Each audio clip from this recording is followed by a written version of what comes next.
Penyidik Tindak Pidana Khusus Kejari Muara Enim menahan mantan Kepala Desa Kurupan Selatan, Kecamatan 4 Petulai Dangku, Kabupaten Muara Enim.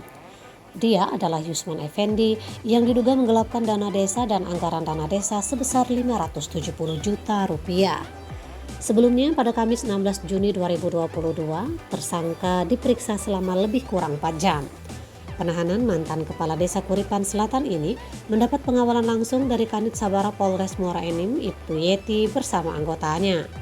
Kajari Muara Enim Irfan Wibowo melalui Kasipitsus Ari Prasetyo didampingi Kasih Intel M. Rido Saputra mengatakan hasil pemeriksaan mengungkap kasus tindak pidana korupsi dilakukan tersangka yang merupakan Kepala Desa Kuripan Selatan periode 2016-2021.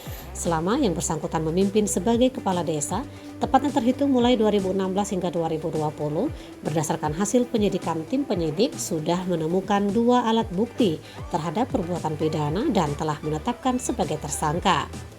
Modusnya di mana dalam laporan pertanggungjawaban keuangan desa tersebut dilakukan secara fiktif manipulatif dan ada setoran biaya pajak yang tidak dipotong namun tidak setor ke negara.